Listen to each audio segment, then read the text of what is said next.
everybody. I am back on your computer screen. I hope you have coffee, lunch, whatever you need. I really miss this part of the conference where I have like a pastry in one hand and a cup of coffee and I'm talking to people.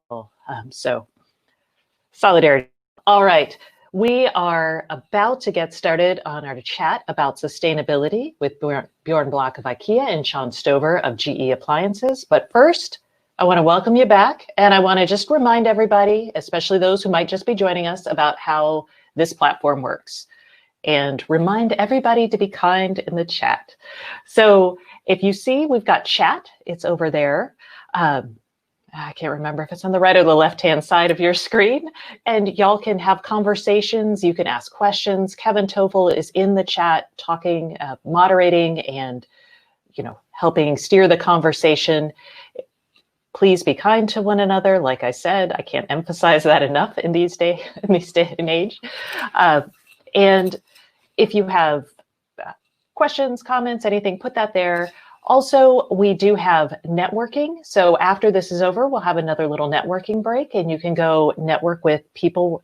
The program will set you up randomly for 3 minutes with an attendee, and we have some lovely ones here. And you can decline or accept that. So don't be afraid to do it. It's actually super fun. And we also have the Expo Center, which is where you can meet our sponsors. Today's sponsors are Silicon Labs and Very. And Very is a really awesome sponsor this time because they're actually promoting their Best of the Smart Home event. And I'm really excited about this event because it is a contest for people in the consumer IoT market. And the idea here is that anyone who has a smart home product can go to www.bestofthesmarthome.com and fill out an application and get your product in to be judged. You have to fill out your application by December 4th, and I am one of the judges. So I'm really hoping that you will send really awesome products. There's a bunch of different categories, including the best mobile UX for the most intuitive and seamless mobile experience. I'm going to tell you, I will challenge the heck out of that because I'm just a button presser. I don't know what I'm doing, but I'm pressing buttons. Best use of machine learning, which will give us like awesome services. Looking forward to that.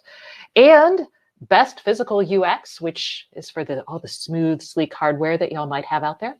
So it is an award. I am judging it. So is Rob Tiffany of Ericsson and Bill Bach, who is at Very. He's the CTO at Very. So please go to bestofthesmarthome.com and before December 4th, fill out the application and you will be entered and hopefully we'll see your product. I believe that's it. So now it is time to talk about one of my favorite topics, sustainability. I don't know about all of you guys, but I have a crate of old devices that are either defunct or I don't know what to do with them. Like I just bought a new Amazon Echo and I had the first generation Echo. What happens to that guy? I don't know. So we're going to be talking about sustainability, not just for like all your decrepit devices, but the whole supply chain. So I have Björn Block, who is head of HomeSmart at IKEA. Hello, Björn. Hi there, Stacey. Good to see you. I see you're calling us from your like, this feels like a very Nordic woodshed kind of thing happening. I'm like, oh. I'm very much at home in these days. So I'm at really upstairs and it's 6 o'clock in the evening. So it's my home. Thank you for staying up late and talking to us. And we have Shawn Stover, who is VP of Smart Home at GE Appliances. Hello, Shawn. Hello, Stacey. Hello, Björn. Hey, Shawn. Yes.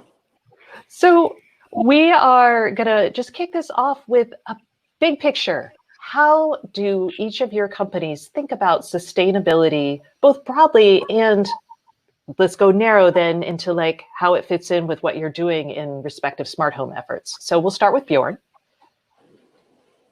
Thank you so much. Well, I think sustainability is a really dear topic of IKEA, and the way we want to work with it is that we have a method and a formula that we call democratic design.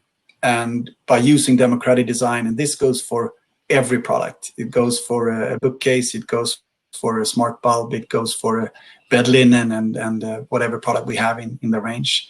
And what that means is that we have 5 aspects of a product, meaning that we look into the form, meaning the shape of it, the function, the quality, low price, and sustainability. And every product that we launch needs to live up to the tough criteria of all 5. So it's not okay to jeopardize one of them or to sacrifice one of them for the sake of the other. And that, of course, makes product development quite challenging because we are quite harsh when we go through this. We are pretty poor at compromising. We want the best of everything. We want the best quality. We want the most sustainable materials, and we want that it's most sustainable also in use at the same time, of course, as the lowest price and the best quality. So the way we want to work with it is that we really integrate it already in the design process early on, when we look into material choices, how the product is being used. So everything from manufacturing to the end of life is being considered at the birth of every product in IKEA. And there we can't shy away from the products in the range of smart homes. They are part of the same formula and the same type of methodology, how we do it. And I feel like I had a conversation when I visited y'all 2 years ago, maybe 3 years ago now. And I had asked about this, and the head of sustainability had talked about not creating disposable devices. And I thought this was really important, was this idea that as part of what you're doing, you're thinking about how long something could live in the home. And if it's something that connected air filter, not that y'all make air filters, but something that's kind of almost a throwaway device, that y'all wouldn't do something like that because it didn't fit that criteria. Is that still kind of the thinking? You're like, I don't know. I think the greatest aspect of for us when it comes to how products are being used is the long lasting of them and the real need for them. And I think this really is applicable to the smart home, because when we put products to life, we really think of what is the real purpose of it and what is the real need of every product. Because if there is a real need to make life at home better, then the likelihood that you're going to keep it for a longer time is, of course, greater than if it's something that is just there for fun or something that you want to test and try. And for us, that is super, super important. And that's also why the areas that we have stepped into when it comes to the smart home are areas that really make a difference in life at home. We think smart lighting, for example, is really the evolution of lighting. There's no going back. We have seen analog lighting go into LED lighting and then smart lighting. And meaning that there are no downsides really with smart lighting, and it's a real need of how you can dim the lights and set the scenes and set timers, etc. So the likelihood that you're going to keep those for a long time is quite high, and that's the way we want to look at it in terms of making long-lasting products that has a real need in life at home. Okay, no gimmicks. I like it. And Shawn, I feel like, I don't know if GE makes gimmicky products. I'm like, I use all the GE products I have. I'm like, washing machines, refrigerators, all that. How do y'all think about sustainability in your product design or everything? Sure. Yeah, I mean, appliances, they're durable goods, right? I mean, they're built to last for a long time. I think you've written some articles about referencing washing machines that have been in your life for over 20 years. So they're designed to be around for a long time. So similar to Björn, we look at it. It starts with the things that we can control as a business. Product design, good design. There's lots of things out there, regulations and things like that we need to deal with from an energy usage and so on and so forth. So we're constantly designing products to meet energy standards, to meet water usage standards, et cetera. So it all starts with that, the good basis. And then we go into how do we manufacture it? How do we do it by using the least amount of energy as we can, the least amount of water usage? How do we divert as much out of landfills as possible? How do we develop a product with quality and reliability? Again, to meet those durable good natures, right? We need to think about the types of products and materials that we put into these devices that allow them to be able to survive as long as the consumer expects them to.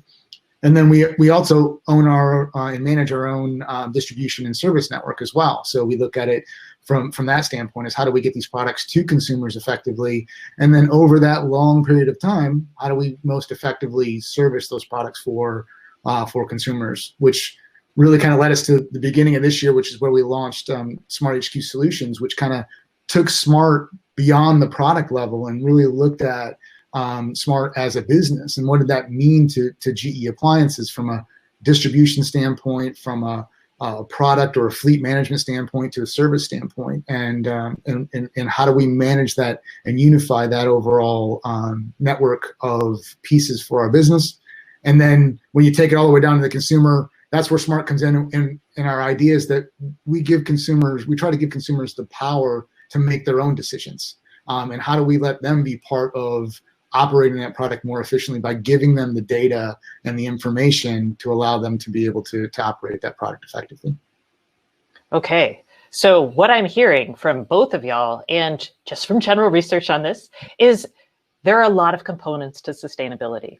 And I think as a consumer, I tend to focus on the pile of defunct devices that I don't know what to do with, right? And we're going to get to those. But y'all have brought up some really good points. So let's break apart kind of the ways we can think about this. So Shawn, you talked about your distribution and ways to think about the supply chain and then getting the connected product from point A to point B. So let's have both of y'all talk a little bit about how you're thinking about making that, I guess, the most sustainable or more sustainable. Shawn, do you want to start? Sure. Yeah. So we have multiple what we call appliance distribution centers across the United States. So our system really looks at what is the demand of our customers and our owners of products. What do they want? And we try to make sure that we're building what they want. We put it where they want it. And the idea behind Smart HQ distribution is that we're touching it with the least amount of touches as we can.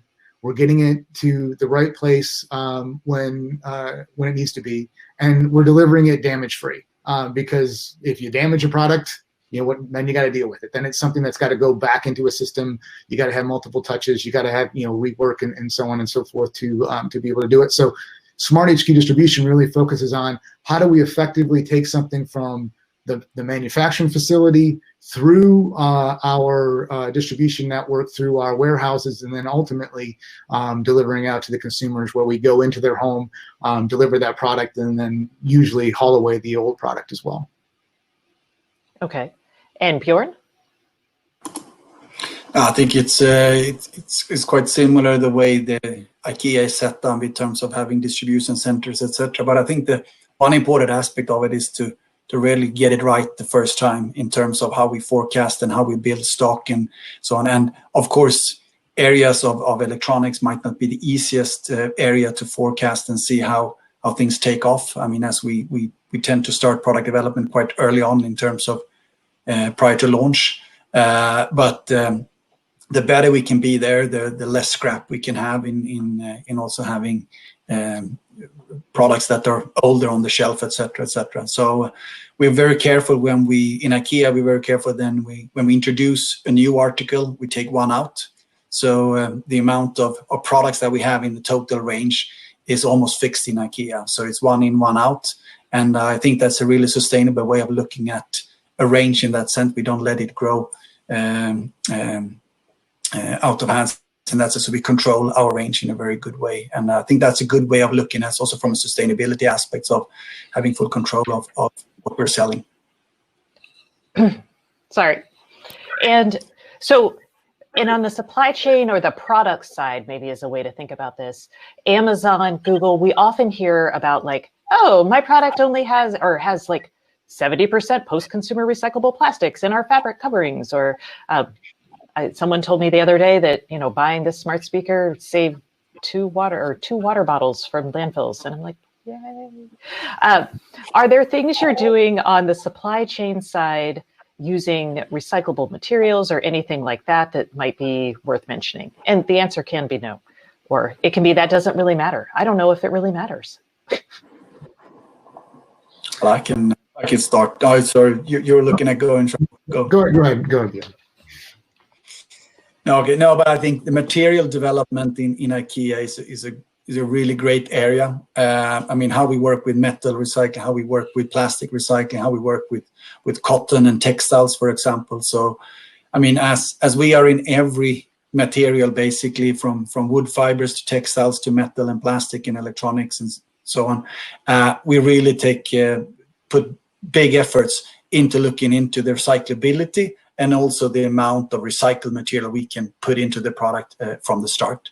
And we made tremendous movements in textiles, for example, with what we call the cotton and better cotton initiatives. And we're doing same movements in terms of plastics. And this is something that it's, of course, a privilege to be part of a big machinery where we can work on material level and we can really impact and put our thoughts in and put our preferences and what we want to get out of it. So it's a big area, and I think none of us should be satisfied until we really reach the high demands of making sure that I shouldn't say all plastic is recyclable and so on. I can't promise any of that, of course, but I think it's important that we take our responsibility as big manufacturers and as part of the industry to make sure that we always strive for the most sustainable material choices, whether that being in the field of metal or textile or plastics or wood.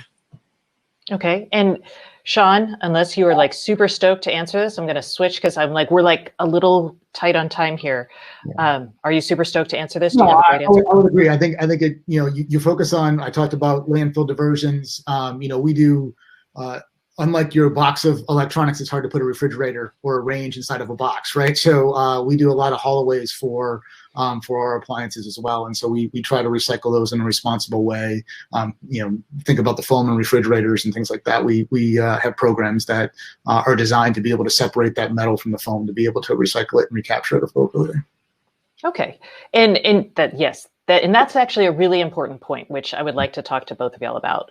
This idea that consumers right now feel responsible for these devices, right? And I would love to hear from y'all ways that maybe manufacturers, maybe it's governments, like how do we help take these devices and move them out of like the landfill stream and back into recycling?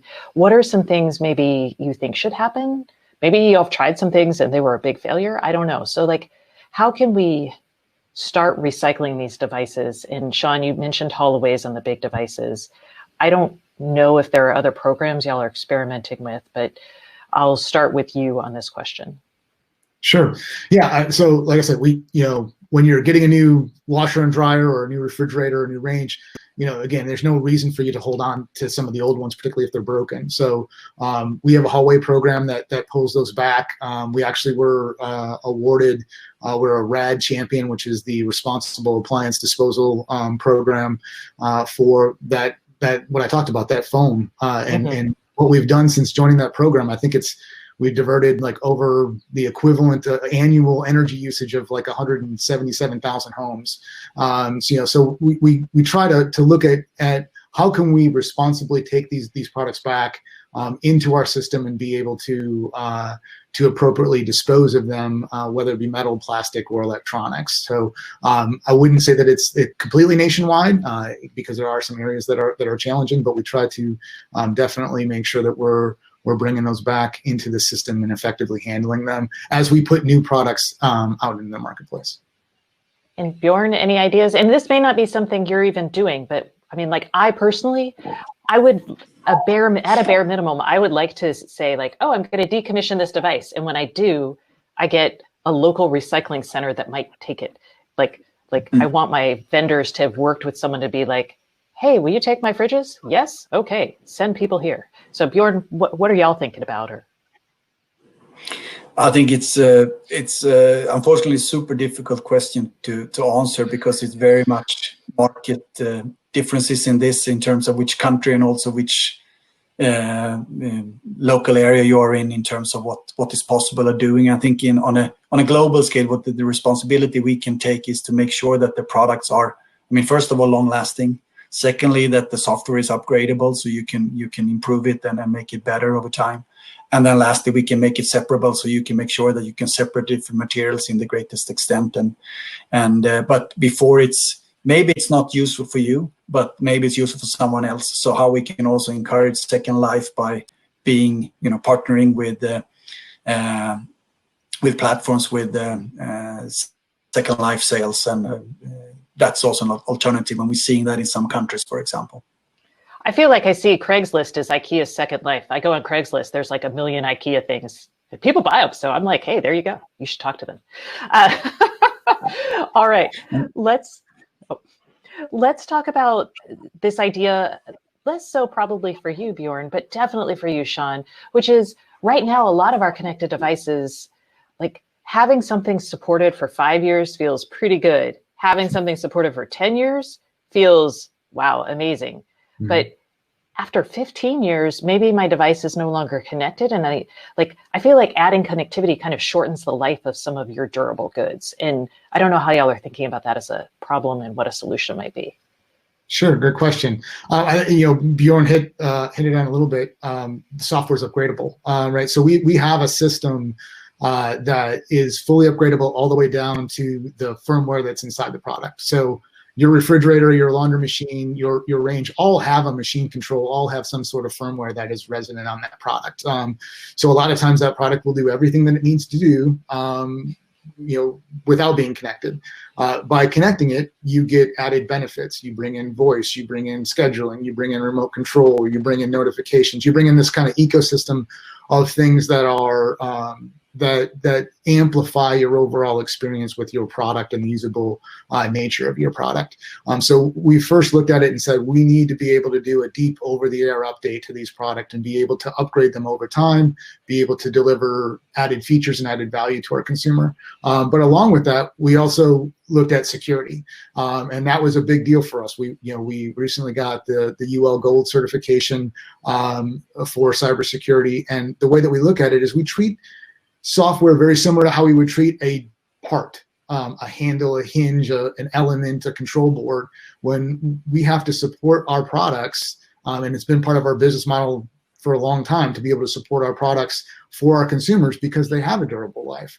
And we take that same philosophy and we apply it to the software. So we look at when we stop making a product, we plan how long we have to have the parts, but we also plan how long do we need to be able to support the software, at least from a security standpoint. We may not give you any more features after we stop developing a product, but we definitely want to make sure that you have a secure product over the time that it operates if you need it to.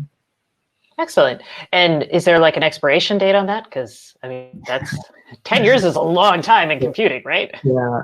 And so it's interesting. I think the general rule or law is about 7 years after the last production of a product, you need to be able to support it from a part standpoint. So that kind of gives you it's a variable range, but that is what we look for to be able to support our parts and therefore our software.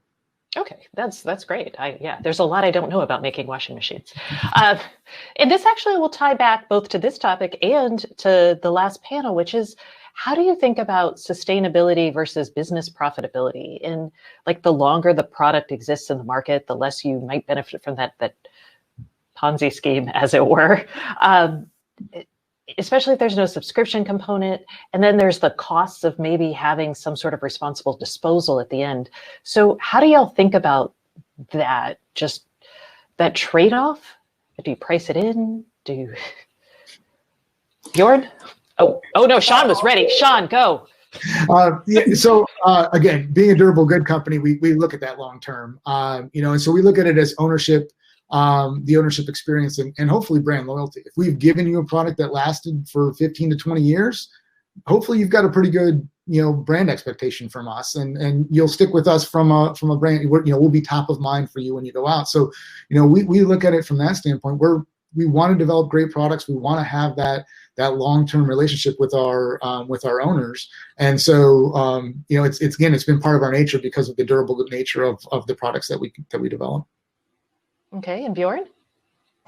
I think when you asked the question, you said it was a trade-off, and I don't think you like to see a trade-off in terms of sustainability and business. I think being a responsible company and then putting sustainable products out there to the greatest extent is going to bring a loyal customer base, and that's going to give us good business in the end. And I think it's super important to stay true to that. I mean, that's always been in the heart of IKEA, to make products that are good for me, my family, and the planet. And I think that's super, super important to bring with us going forward as well. And I think there are interesting categories, just as an example, when LED lighting came about. I mean, suddenly you expected 15,000 or 25,000 hours of life length of a bulb.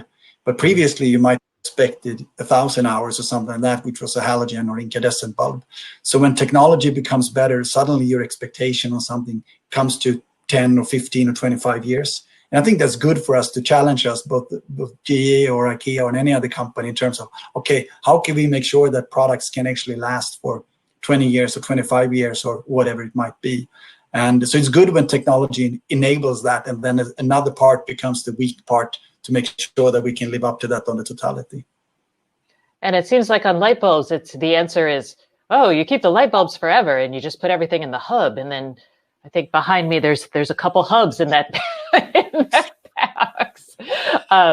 So, okay, to finish up this panel, let's go with just some final thoughts, final ideas on really how to make the smart home sustainable. Actually, I'll just ask, is this even really possible? Are we going in the wrong direction? I'm going to give it to Björn, because Shawn, you've been just jumping at everything.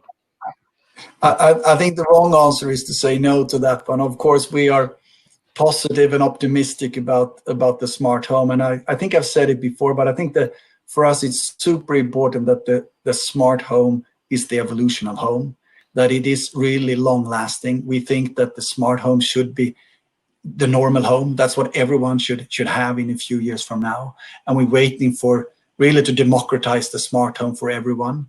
And if we do it in a way of building it on standards, building it on upgradability, working in a collaborative spirit that we can collaborate brand to brand and industry to industry, I'm sure that we will succeed to make the smart home sustainable and good for both businesses, but also definitely for life at home. So I'm super optimistic about it, but it's going to take a lot of spirit of working together and being collaborative. That's the only way. There's not going to be one winner in it, and there's no one that can do it by themselves. Okay, and Shawn? Yeah, for the guy that runs Smart Home Solutions, it would be wrong for me to say no. I would agree with Björn. I'm optimistic about it. I think if you just look at the dynamic nature of the smart home, consumers' expectations that change rapidly. I mean, that's one of the things I love about my job, is I never know what I'm going to see. I never know what's going to happen, what news article is going to come out, what new company is going to do, something different that's going to change and make us have to pivot. And I mean, just look at working from home and what we're doing right now. I mean, this whole conference is virtual. Every conference that has been in the last 9 months has been virtual. And technology and the basis that that has been built allowed us to be able to pivot and create these things. And I think the home is so close and so emotional to every one of us that I think the smart home just takes it to a new level, and it's up to us as manufacturers to deliver that added value that the consumer's expectations are demanding. So. I thought y'all were going to tell me that I could use all of your products to use less energy in my home, and my smart home would be more sustainable. You can do that too. Y'all are like, yeah, that too. All right. Well, thank y'all so much, everybody attending. We're going to say thank you to Shawn and Björn. Thank you. And I'm going to remind all of y'all to go visit the sponsors, Expo booths, and network for the next few minutes. We will be back. Let's see when we're going to be back. At 10:45 or 1:45. And we'll be talking. We'll have Kevin Toffel up here talking about cool new things you can expect from your smart home. So, go network, have fun, and we'll see you in just a little bit.